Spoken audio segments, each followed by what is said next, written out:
સતતમ નિજમૂર્તિ ચિંતકાનાં અધિક શ્વેત મનોહર પ્રકાશે હૃદિ દર્શિત રમ્ય દિવ્ય રૂપમ ભગવંતમ તમહં હરિં નમામિ ભગવંતં તમહં હરિં નમામિ. સર્વ અવતારના અવતારી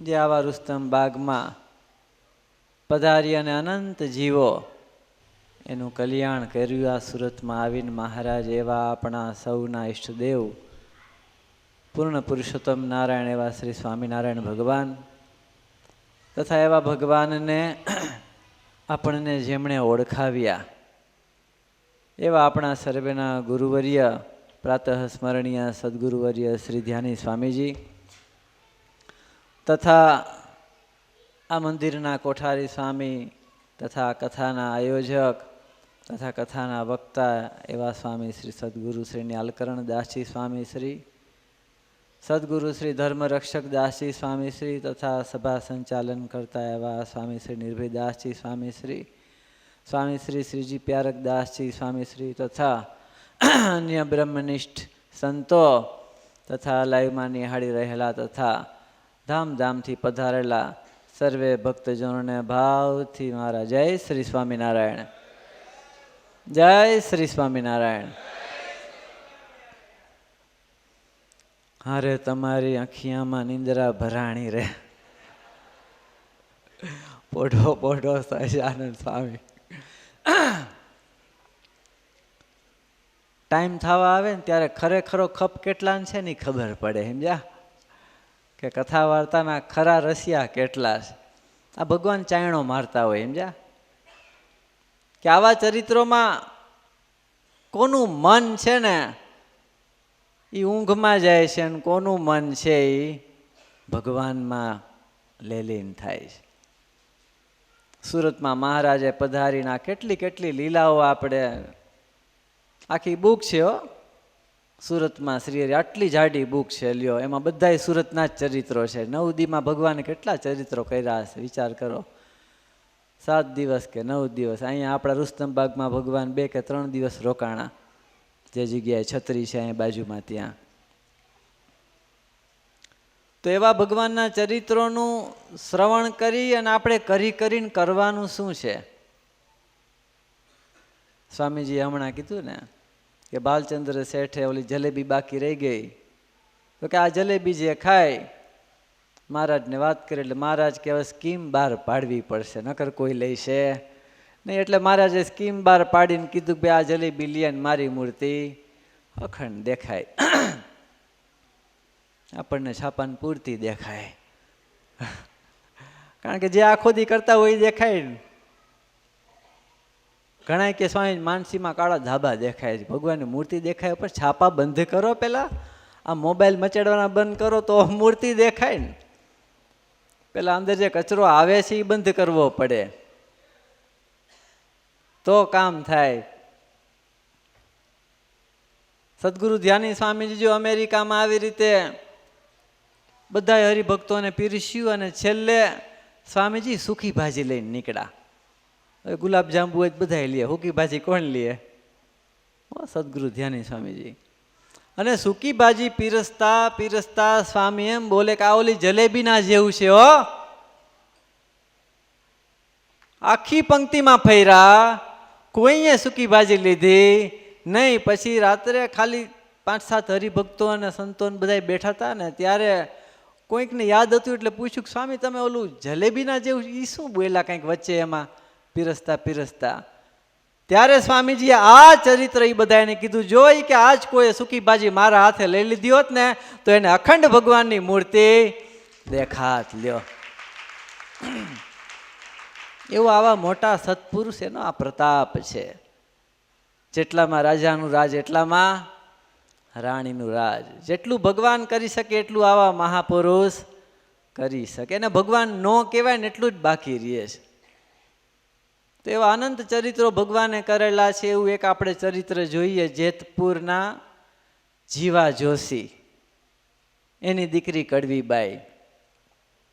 હવે નાનપણથી જ એનામાં સારા સંસ્કારો, ભગવાનની ભક્તિમાં ઓતપ્રોત, અખંડ ભગવાનના ભજન કીર્તન નામ સ્મરણ ધૂન ચાલુ જ. હવે આ દીકરી મોટી થઈ એટલે એના લગ્ન કર્યા, અને લગ્ન પાછા જેતપુરમાં જ કર્યા.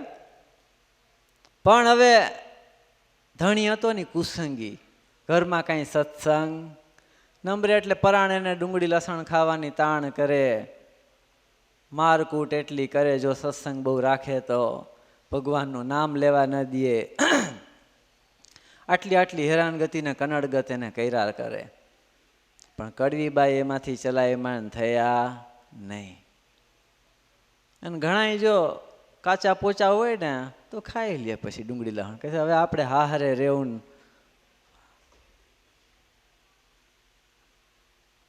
કે ને સમુદ્રમાં રહે કે મગરમચ્છ છે બેર, એ ન કરાય. અને ઘણા સત્સંગી જો કાચા પોચા હોય ને તો શું કરે, એની દીકરી હોય ને એને કંઠી ન પહેરાવે, વર્તમાન ન ધરાવે. એને એ કહે છે દીકરી પછી 20 વર્ષની થાય ને પછી હવે એને ક્યાંક હવેલી વાળાને ક્યાંક વૈષ્ણવમાં ક્યાંક મોકલવી પડે, બીજા સંપ્રદાયમાં ક્યાંક મોકલવી પડે, તો પછી અહીંયા સત્સંગ બહુ રાખી ન શકે એટલે એને કંઠી ન પહેરાવે. પણ એ દીકરીએ જો 10 વર્ષની થઈ હોય કે 8 વર્ષની, તેદીથી જો ભગવાન સ્વામિનારાયણની પેટી પૂજાને બધું કરતી હોય તો આપણા અનંત કટી બ્રહ્માંડના ધણી એવા સ્વામિનારાયણ ભગવાન આ સૌનો બાપી નથી જાણતો કે આ મારી દીકરીએ 10 વર્ષ સુધી આ મારી પૂજા કરી, તો એ હું એને એમને ક્યાંય જવા દેશે? સારામાં સારું એને ઠેકાણું આપશે અને સારામાં સારું ઘર આપશે. એને સત્સંગીનું કે એને અહીંયા નિયમ પડી શકે. પણ આ આપણા સત્સંગીઓને આટલી તકલીફ છે. દીકરા હોય દીકરી હોય, છોકરાઓ પૈણી જાય, જો છોકરી કુસંગી આવે તો એ ડુંગળી લહણ ખાતો થઈ જાય પાછો. હવે નજર દાખલા, અમારા દાખલા છે, આ નામ નથી દેતા હવે જાહેરમાં કોઈના. પણ સત્સંગ તો આમ શીર સાટે હોવો જોઈએ. આ જેતપુરના જીવા જોશીની દીકરી કડવીબાઈએ રાખ્યો સત્સંગ, તો જરા કઈ ચલાયમાન ન થયા. આખો દી અખંડ ધૂન ભજન બધું સહન કરતા કરતા કરતા હવે બરાબર એકવાર આવી રીતે ભગવાનની મૂર્તિ સંભાળીને કીર્તન ગાતા હશે, સીમમાં છાણા વીણવા ગયા. મુને તારા મુખની માયા લાગી રે, સલુણા શ્યામ સોહાગી, સલુણા શ્યામ સોહાગી, સલુણા શ્યામ સોહાગી. હવે મારા મનની ભ્રમણા ભાંગી, હવે મારા મનની ભ્રમણા ભાંગી, કે સાંભળી સુંદર તારા મુખડાની મીઠી વાણી રે, સલુણા શ્યામ સોહાગી. આવી રીતે કીર્તન ભગવાનના ગાતા ગાતા ભગવાનની મૂર્તિને સંભાળતા સંભાળતા બાઈ તો એટલા ભગવાનમાં ઓતપ્રોત થઈ ગયા ને, તો મહારાજે દર્શન આપ્યા એને. લ્યો, તમને એમ થાય કે આપણે તો કેટલાય કીર્તન ગાઈ નાખ્યા આજ સુધી, આપણને કેમ દર્શન ન થયા? પણ એક તાર આખા શરીરના કહેવાય ને, આમ ક્યાંય હેતપ્રીત નહીં, એવી રીતે ભગવાનમાં ઓતપ્રોત થઈ અને બાઈએ તો ભગવાનના કીર્તન આવા ગાયા ને, ત્યાં તો મહારાજે દર્શન આપ્યા. હવે દર્શન આપ્યા ને ત્યારે આ બાઈના હાથમાં જે કંગણ હતા ને, ખૈખડા કંકણ પહેર્યા હોય ને જે બહેનોએ, એ ખૈખડા ને એટલે મહારાજ કે હવે જેને ભગવાન ભજવાય ને આવા શું બધાય તાલ, આ કંકણ પહેરવાના બધું એમ.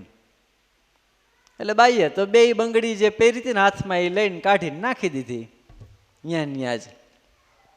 એટલે મહારાજે એમાંથી 1 બંગડી લઈ લીધી અને પછી મહારાજ અદ્રશ્ય થઈ ગયા. અને પછી ત્યાંથી મહારાજ ગઢપુર ગયા ને, ત્યાં જીવબાને 1 બંગડી હાંચવા આપી, એટલે આ બંગડી રાખો.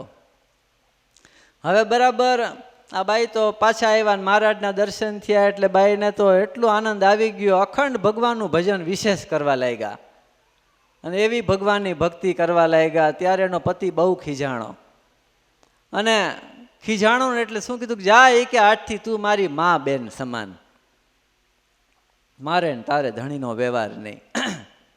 અને આને તો એટલું જ જોતું હતું, ગમતું તું ને મળી ગયું ટાંકણે માકણું, બારે એવું હોય પાછું. અને બાઈને તો આટલું જ જોતું હતું. બાઈ કે જા તો તું આજથી મારો ભાઈ ને બાપ સમાન, કહી દીધું. અને ઓલો તો મૂંઝાણો ભારે કરી કે આ બોલતા તો બોલાઈ ગયું, પણ આ તો સામે ઊંધું પડ્યું. અને ત્યારે બાઈ તો હતી ને, એ આવી રીતે એને વાણંદ બોલાવી લીધો ઘરે. વાણંદ બોલાવીને માથું મુંડાવી નાખ્યું. સૌભાગ્યના બધા ચિહ્નો છે એ કાઢી નાખ્યા.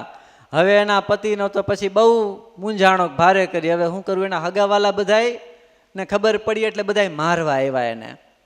પણ આ જેતપુરના સત્સંગી એવા ઉંડળ ખાચર દરબાર હતા ને, એને ખબર પડી આ વાતની કે તમારી સત્સંગી આ જીવા જોશીની દીકરીને બધાય મારવા આવે છે બ્રાહ્મણો.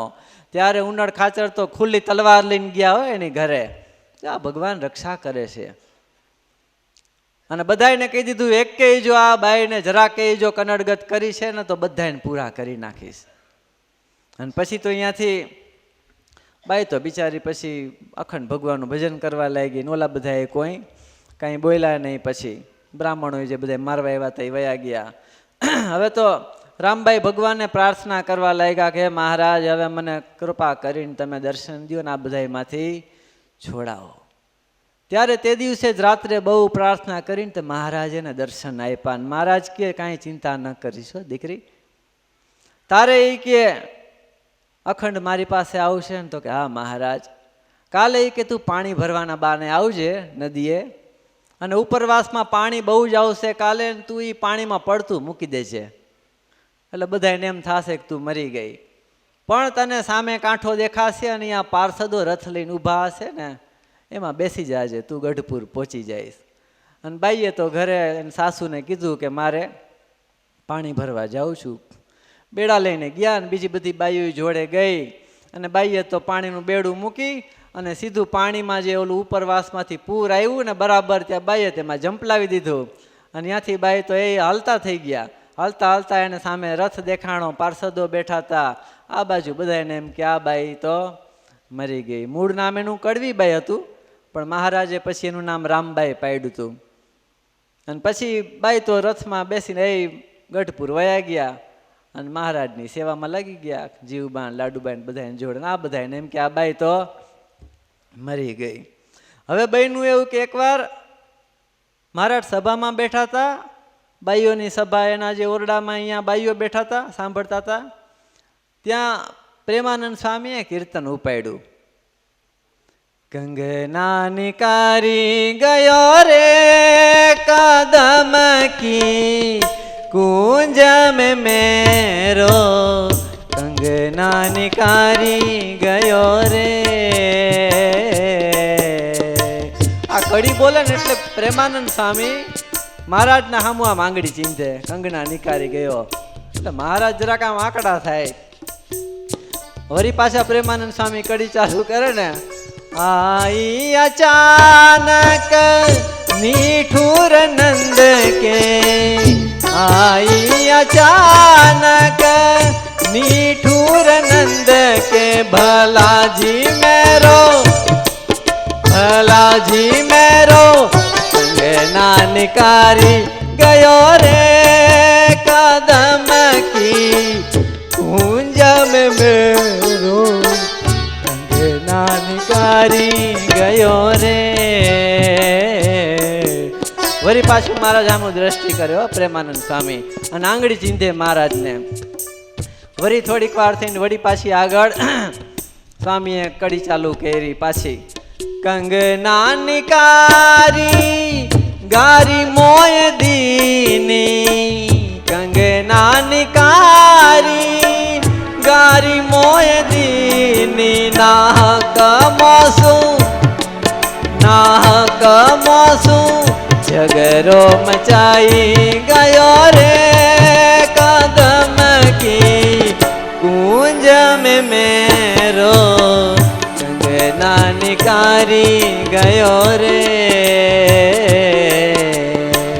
કંગના નિકારી ગયો રે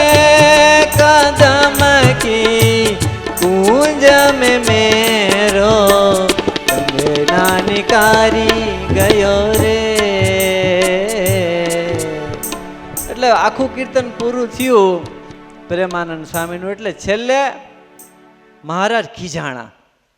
મહારાજ કે અમે કેદી આવું કામ કર્યું, અમે કોનું કંગનું કાઢી લીધું કે આવા કીર્તન અમારા બનાવો છો તમે. પ્રેમાનંદ સ્વામી તો કાંઈ બોલ્યા નહીં હજી તો. ત્યાં તો જે બાઈઓનો ઓરડો હતો ને એમાંથી જીવબાઈએ પડદો ઊંચો કરીને ઓલી બંગડી હતી ને રેડવીને મારા સામું ઘા કર્યો. અને બરાબર મહારાજ પાસે બંગડી પહોંચીને મહારાજ નીચું જોઈ ગયા કે હા હો આ બંગડી અમે આ કામ અમારું છે. ને પછી પ્રેમાનંદ સ્વામીને મહારાજ કે ભલે તમે આ અમારા કીર્તન બનાવ્યા તો જો સ્વામીજીએ કીધું ને કે આવા ખાલી ચરિત્રો જો એ આપણને અંતકાળે યાદ આવી જાય ને તો આપણું કામ થઈ જાય. આપણે અક્ષરધામ કહેતા અહીંયા જ છે અક્ષરધામ.